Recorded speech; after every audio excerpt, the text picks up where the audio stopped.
오늘은 우리가 하나님을 보지 못하는 그러한 환경에서도 믿는 자가 되는 거룩한 말씀을 갖고 우리 함께 나누어 보겠습니다.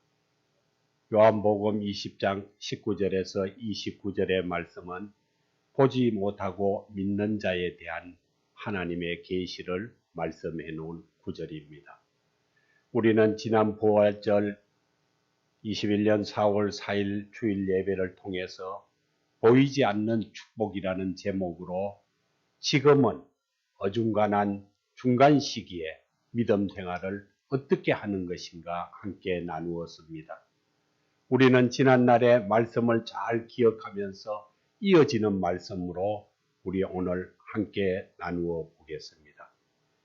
보지 못하고 믿는 자라는 제목으로 오늘 귀하고 귀하신 하나님의 말씀을 우리 함께 체험하고 느껴보고 또 살펴보는 시간 되기를 주님의 이름으로 축원드립니다. 우리가 세상에서 살아가면서 어떤 사람이랑 교제한다고 본다면은 우리는 서로 믿음으로 교제하게 되겠죠. 그 사람에 대해서 잘 알지도 못하고 서로 말로 주고받고 대화로 주고받은 것이 전부일 뿐이에요. 그 사람의 신상을 공개해 주는 것도 아니고 그냥 아는 사이인데 그 사람의 믿고 서로 사귀고 교제하겠죠. 그러면 그 사람의 마음을 볼 수 없기에 그 사람이 하는 말을 믿는 겁니다.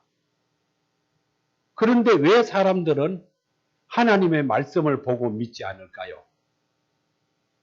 생전 모르는 사람을 타처에서 만나서 그 사람과 대화를 하면서 그분과 이야기를 나누면서 믿고 사귀면서 왜 하나님 말씀은 보고 믿지 않는가? 우리는 한번 생각해 보아야 합니다. 귀하신 하나님의 말씀은 살아있는 말씀인데 믿지 않는 것은 바로 믿음이 없기 때문인 것입니다. 서로 알지 못하는 사람을 만나서 몇 번 만나 이야기를 해보고 그를 믿게 돼요. 인간은 우리의 구원자이신 하나님을 믿지 않는 것은 아주 잘못된 행위인 것입니다. 우리는 어떤 방법으로든 하나님을 믿어야 되는 거예요. 이 시간 우리는 보지 못하고 믿는 자라는 제목으로 하나님의 말씀을 읽고 듣고 나누어서 영생의 축복이 함께하는 하나님의 거룩한 백성으로 서기를 바랍니다. 본문의 요약을 살펴보면 부활하신 예수님께서 제자들에게 2번 나타나십니다. 첫 방문에 제자들이 문을 꼭꼭 잠그고 있을 때 예수님이 딱 나타나셨어요. 첫 방문이. 그들 중에 나타나셔서 손과 옆구리, 몸을 보여주면서 부활하신 확인을 시키고 또 그들에게 사명과 성령도 주셨어요. 두 번째 방문은 도마를 위한 방문이었었죠. 도마에게 손과 옆구리를 보이시고 제자 확인을 시켜 주셨어요. 이렇게 예수님은 2번 나타나셔서 자기가 부활하신 것을 확인시켜 주시는 거죠. 오늘 우리는 이 안식 후 첫날 유대인들이 두려워서 그 유대인들의 행위가 두려워서 예수를 믿는 자들이 그 집에 모여 있으면서 문을 꼭꼭 잠가놓고 있을 때예요. 이 일이. 이때에 이들은 2가지 소식을 듣게 됩니다. 어떤 2가지 소식을 들을까요? 하나의 소식은 베드로와 다른 제자 1명이 예수님이 무덤에 갔더니 시신이 없어졌더라 하는 소식을 전하는 거예요. 또 하나의 소식은 막달라 마리아가 부활하신 예수님을 만났다는 소식을 전하시는 거예요.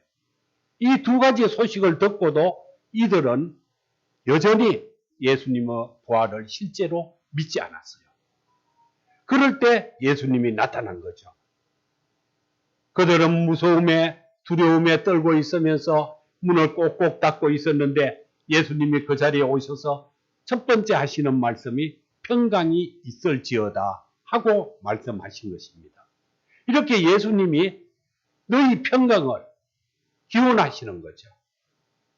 여기서 말씀하시는 평강은 오늘날에 우리가 성령의 손에 사로잡혀서 이끌림을 받거나 성령님의 인도가 함께해서 누구든지 누릴 수 있는 평강을 말씀하시는 겁니다. 하나님이 함께하는 평강을 말씀하시는 거예요. 우리는 날마다 살아가는 삶에서 성령의 권위와 능력을 인정하시고 그분이 공급하는 평강의 은사를 힘입기를 바랍니다. 부활하신 예수님은 문이 닫혀 있는 상태, 또 열리지 않은 상태, 방 안으로 들어갈 수 있었어요. 부활하신 예수님의 몸이 시간과 공간을 초월할 수 있는 영체라는 겁니다. 영체로 변화되었기 때문에 잠겨있는 문, 열리지 않는 문에도 이동을 하셨다는 거죠. 이것이 우리에게 오늘 큰 역사입니다. 무엇이냐? 여기서 중요한 것은 그리스도가 영체로 변화되었다는 것은 무엇을 말해요? 우리가 장차 겪게 될 부활을 말씀하시고 그 부활의 결과가 될 변화된 몸의 성질을 우리가 가늠해 볼 수 있도록 표본적으로 보여주시는 거예요. 우리가 부활이 되면 이렇게 영체로 변화된다는 사실입니다. 우리는 오늘 이 말씀을 통해서 우리 몸의 성질이 이렇게 영체로 변화된다는 것을 알 수 있다는 것입니다. 우리는 오늘 부활하신 예수님의 몸은 어떤 물질적인 장애나 방해도 받지 않고 공간을 통과할 수 있는 영적인 몸을 신적 존재라고 한다는 것입니다. 우리는 이런 신적 존재의 영체로 변화돼서 저 천국의 삶을 하나님과 같이 영원히 살아간다는 것입니다. 우리 예수님은 제자들에게 나타나셔서 손과 옆구리를 보여주시고 또 자신이 얼마 전에 십자가에서 죽은 그 예수다. 이것을 확인시켜 주신 거예요. 예수님은 제자들에게 자신을 확인시켜 주시고 성령을 받으라고 하셨어요. 성령을 주심으로 무엇이 달라질까요? 영적인 세계에 대한 책임을 부여받았다는 것입니다. 이제 영적으로 변화된다는 거죠. 예수님은 누구의 죄든지 너희들이 사하면 사하여질 것이라고 말씀을 한 거예요. 왜? 하나님이 성령을 주셨으니까. 죄를 사하는 문제는 가톨릭에서는 사제들만 죄를 사하는 권리가 있다고 말해요. 그거는 우리 기독교에서는 전혀 다른 거예요. 우리 기독교에서는 하나님의 말씀이 죄 사함에 대한 권세를 하나님만 가지고 있다고 말씀하는 거예요. 사제가 갖고 있는 게 아니에요. 천주교에서는 사제가 죄 사함의 권세가 있다고 주장하시는 거예요.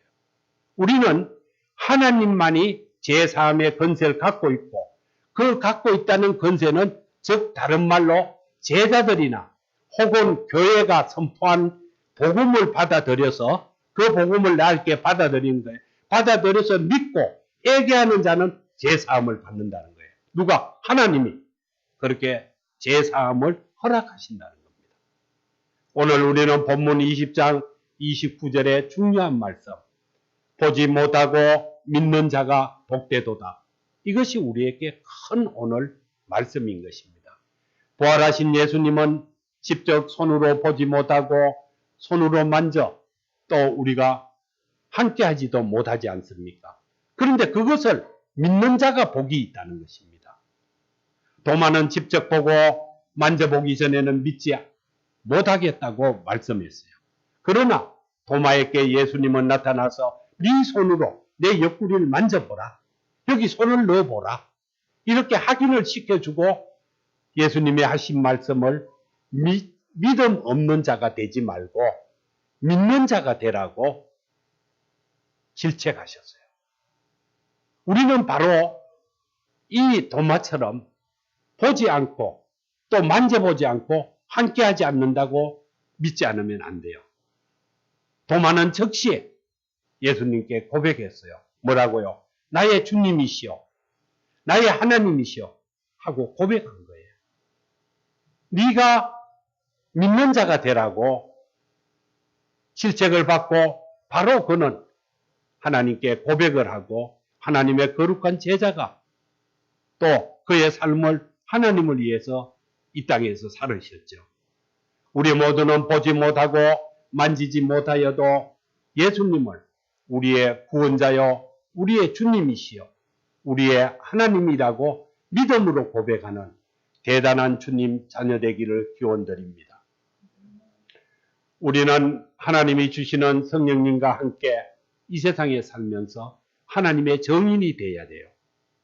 정인이 되시고 하나님의 권능과 능력을 덧입고 하나님의 영광을 나타내는 믿음의 백성이 되기를 기원드려야 되는 것입니다. 예수님은 우리를 고아처럼 내버려 두시지 않겠다고 우리에게 약속을 하셨어요. 험악한 세상, 어려운 세상을 살아가는 우리는 그리스도를 정인하는 사명을 감당하고 또 우리 자신이 지식과 학식과 권력을 의지하지 말고 하나님으로부터 공급받는 능력을 덧입고 주님의 말씀을 의지하는 주의 백성 되기를 바랍니다. 우리가 세상에서 살면서 하나님과 예수님을 보여주면 믿겠다 하는 이상한 사람들도 많이 있어요. 예수와 하나님을 보여주면 예수를 믿겠다. 과연 그가 예수님을 보면 예수를 믿을까요? 그렇지 않아요. 그 예가 베드로를 보시면 알아요. 베드로는 예수님과 3년이라는 공생애를 같이 다니고 같이 먹고 같이 자고 같이 했어요. 그런데 그는 어떻게 했어요? 예수를 부인한 적이 있다는 겁니다. 보고 같이 하고 있어도 믿지 않는다는 것입니다. 예수님을 반드시 보아야 참 믿음에 이르는 것이 아닙니다. 예수님을 보지 않고 믿는 자가 복되도다. 그것이 참 믿음이라는 거예요. 직접 보고 나서 과학적으로 입증한 상태가 주어진다는 것을 믿는 자는 믿음이 없는 자예요. 우리가 열매를 보고 뭐를 알아요? 나무를 알죠. 사과를 보면은 사과나무를 알아요. 바람이 어디서 부는지 우리는 바람의 실체를 못 보죠. 그런데 나뭇잎이 흔들리는 것을 보고 바람이 불어오는 방향을 아는 것과 같다는 것입니다. 열매를 보고 나무를 알듯이 우리의 하나님의 말씀을 보고 하나님을 안다는 것과 똑같은 거예요. 우리는 오늘 이 시간을 통해서 믿음은 바라는 것들의 실상이라는 것입니다. 보이지 않는 것들의 증거라고 했어요. 우리는 그 말씀을 굳게 믿기를 바랍니다. 우리가 열심히 믿고 있는 주님이 때로는 믿어지지 않을 때가 있어요. 그러나 보지 않아도 믿어보길 바랍니다. 왜? 하나님께 우리의 모든 행사를 맡기고 의지하고 살아가 보면은 진정한 하나님의 사람이 될 수 있다는 것입니다. 또 하나님이 사랑하는 사람이 될 수 있어요. 그러면 인생이 달라진다는 것입니다. 우리가 달라지는 인생에 축복받는 삶을 사는 방법은 하나님을 의지하고 믿는 것입니다. 우리가 부모에게는 자녀가 어때요? 가장 사랑하고 애틋하지요. 아무 어떤 조건 없이 모든 것을 쏟을 수 있는 존재가 자녀예요. 집 나간 탕자를 보세요. 부모는 자녀를 잘해주려고 온갖 정성과 마음을 다합니다. 항상 해주지 못해 부족하고 잘해주지 못해 자신을 질책하는 것이 부모예요. 그러나 그 자녀는 부모를 그렇게 생각하지 않아요. 그것이 부모가 해주는 것이 당연한 걸로 알아요. 세상에서 그냥 내가 살아가는데 내 부모가 내 인생의 도구인 거예요. 내가 필요하면 내놓으라, 달라. 그것이 자녀예요. 그런 자신이 살아가면서 부모가 내 자신의 도구라고 생각하면은 그 도구를 중요시해야 되는데 그냥 개똥같이 취급한다는 겁니다. 부모를. 그것이 지금의 현실인 세상이에요.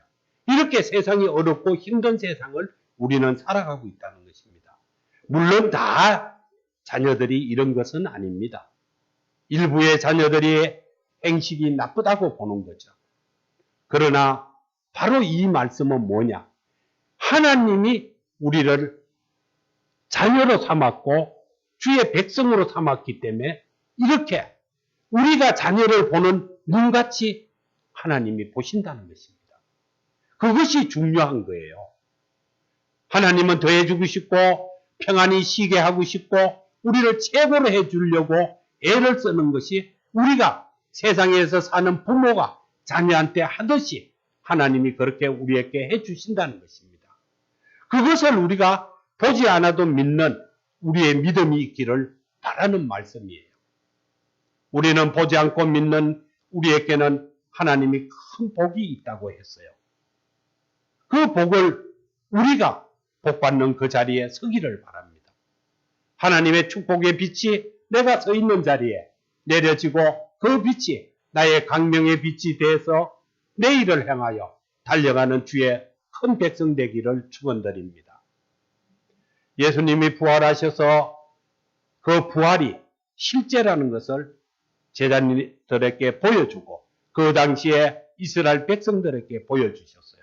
그리고 직접 찾아오셔서 성령을 받으라, 이 땅에서 우리가 살아갈 때 무엇을 어떻게 하라, 이렇게 감당할 사명도 주시고 가셨어요. 우리는 예수님이 죽은 자 가운데 부활하셨다는 것을 믿음으로 받아야 합니다. 우리는 이제 믿음이 없는 자가 되어서는 안 될 것입니다. 이 시간을 통해서 하나님이 사랑하는 자로, 하나님이 기억하는 자로, 하나님이 세워주는 자로, 하나님이 함께하는 자로, 하나님이 이끌어 도와주는 자로 우리는 서기를 바라며 또 두려움이나 평강이 변하여 무력한 우리가 하나님의 거룩한 사명자로 변화되는 삶을 살기를 바랍니다. 이렇게 살 때 하나님은 우리에게 큰 축복이 준다는 겁니다. 복되도다. 영생의 복을 주고 이 땅에서 창대하게 해주고 그 무엇보다 견줄 수 없는 저 높은 자리에 영광되게 해주신다는 주의 말씀을 믿고 우리는 그 말씀을 따라 천국을 향하여 내 인생의 내비게이션을 하늘나라에다 설정하고 달려가는 주의 거룩한 백성 되기를 주님의 이름으로 축원드립니다. 기도드리겠습니다.